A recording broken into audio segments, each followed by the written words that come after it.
كان في قصصهم عبرة لأولي الألباب. قصة وحلقة سجورية كتابك الزمن قديم. waxaan qisadan usoo gudbinayaa dhammaan walaalaha Soomaaliyeed gaar ahaan gabdhaheena. waxaan rajaynayaa in qisadan ay ahaato mid aad ku cibro qaadataan, naftiinana xisaabisaan inta aan Allah subxaanahu wa tacaala idin xisaabin. qisadan oo ah mid dhab ah waxay ku bilaabatay sidatan. waxay bilowday walaashay wajigeedu inuu bedelmo, jirkeeduna daciifo, laakiin siday mar walba ahayd waxay akhrin jirtay qur-aanka. haddii aad raadisid waxaad ka helaysaa meesha ay ku tukato, iyadoo gacmaheedu kor u taagaysa, Allah baryaysa. sidaa ayay ahayd, mana dhaafi jirin, mana daali jirin. aniguse waxaan aad ugu dadaali jiray akhrinta buugaagta, sheekooyinka iyo kuwa fanaaniinta.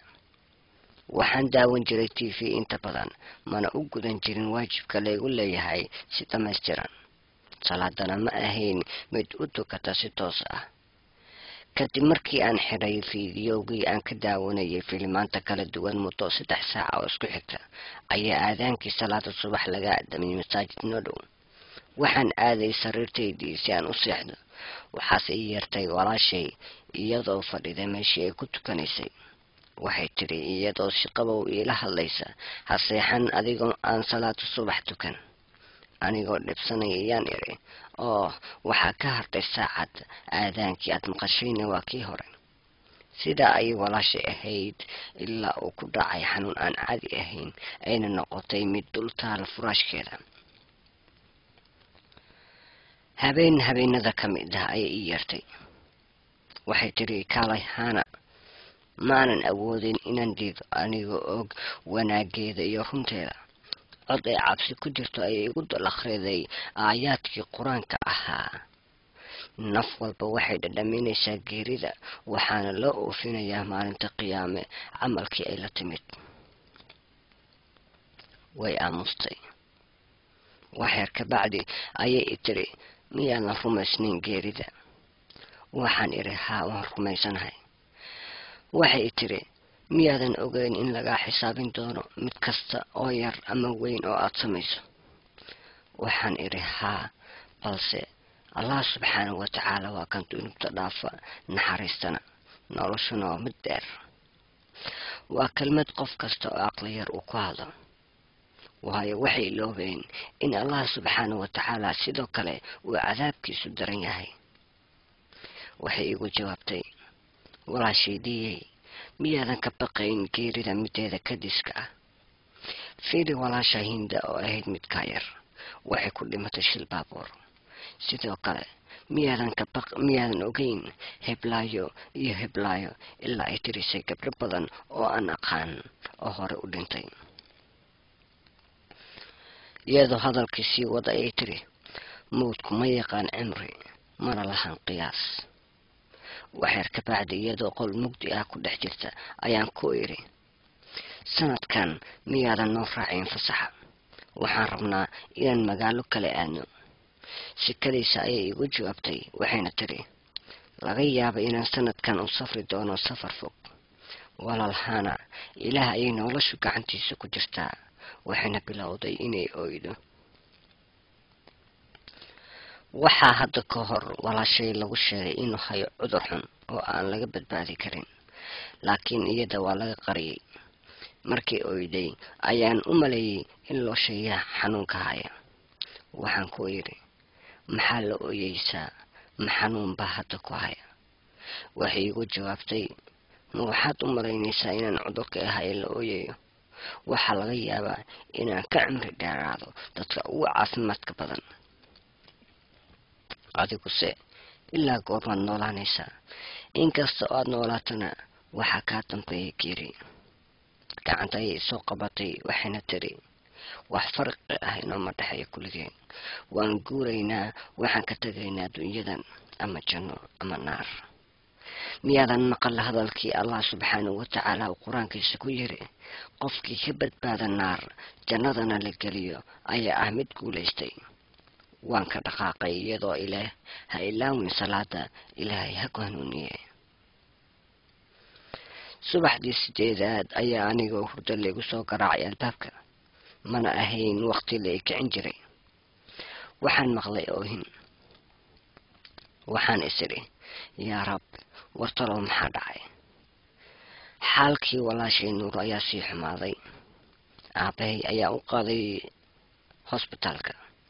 muddo dheer kadib, markii aan sugay akhbaartii Nuuro, saacaduna ay gaartay 1:00 duhurnimo, ayaa aabahay telefoon soo diray. wuxuu noo sheegay inaan soo booqan karno. hooyadii ayaa waxay ii sheegtay in hadalka aabe ahaa mid welwel iyo walbahaar ka muuqdo. shukadii ayaan qaatay. waxaan u yeernay darawalkii gaariga. si degdeg ah ayaan u kornay gaariga. hosbitaalka oo aad nooga fogaa wuxuu ila noqday mid dhow. hooyaday ayaa dhinacayga fadhiiday iyadoo leh, waxay ahayd gabar saalixad ah oo i adeecda. weligay ma arag iyadoo waqtigeeda dayaxda. waxaan galnay albaabkii hosbitaalka. waxaan sii dhex marnay dadkii hosbitaalka jiifay. dhagahayga waxaa ku soo dhacayay iyadoo la leeyahay, kan halka jiif waa indhabeelay, kana shil ayuu galay, kana waa gubtay, halka mid ayaa dhintay oo laga qaaday. dadka meesha jiifayna way ildarnaayeen. waxaan kala garan waayey inay yihiin dad aakhiro ama dad adduun. jaranjar ayaan si degdeg ah ku furnay. waxaana loo sheegay in walaashii la dhigay qaybta dadka khatarta ah la dhigo. waxaana soo kaxeeyay gabar ka mid ah gabdhaha kalkaalisada. waxay noo sheegtay inaan loo ogolayn qof ka badan inuu u galo. waxa markii hore u gashay hooyaday. 2 daqiiqo ka bacdi waxay ka soo baxday iyadoo aan awoodin inay qariso oohinteeda. aniga ayaa u galay. waxayna isiiyeen 2 daqiiqo iyagoo ilaah ha ku badin hadalka. waxaan ku idhi, sidee tahay walaal Nuuro? waxay tiri, waan ladanahay alxamdulilaah. waxaan ku fadhiyay sariirteeda. waxaan taabtay lugteeda. lugtii ayay iga fogaysay. waxaan ku idhi, waan ka xumahay haddii aan ku ciriiriyey. waxay tiri, maya, imaadan ciriirin. laakiin waxaan ku fakeray hadalkii eebbe yiri oo ahaa, waltafatu saaqu bisaaq ilaa rabbika yowmaidin lmasaaq. markay isku marmaan labada lugood sakaraadka awgiis, maalinta ilaa xaggiisa la aadi. waxay tiri, walaalhana iisoo ducee. waxaa laga yaabaa inaan qaabilo mar dhow maalmihii ugu horreeyay ee aakhiro. safarkayguna waa mid fog, sahidayduna waa yar tahay. waxaa iga soo daadatay ilmo markaan maqlay. kadib waan ooyey, mana garanayn meel aan joogo. maalintaa ka bacdi waxaa indhahayga laasimtay ilmo. wuxuu ahaa aabbahay mid ii baqa in ka badan Nuuro, waayo igama uusan baran inaan sidaa u ooyo. kadib markii qoraxdu dhacday, waxaa la soo sheegay in Nuuro dhimatay. ma kala sooci karin qof yimid iyo waxa la yidhi, yaa allah, xaggee anigu joogaa? maxaase dhacay? waxaan kari waayey oohintii. markaa kadib aabahay ayaa gacantay qabtay. waan baxnay si aan u sagootino. markii aan eegay iyadoo sariirta saaran oo meyd ah, waxaan xusuustay aayaddii akhriday oo macneedu ahaa, marka ay luguhu isku marmaan sakaraadka awgii, alla xaggiisana loo kaxeeyo. ka bacdi waxaan xusuustay inay ahayd mid iigu ducaysa hanuunka oo jecel inuu allah subxaana watacaala i hanuuniyo.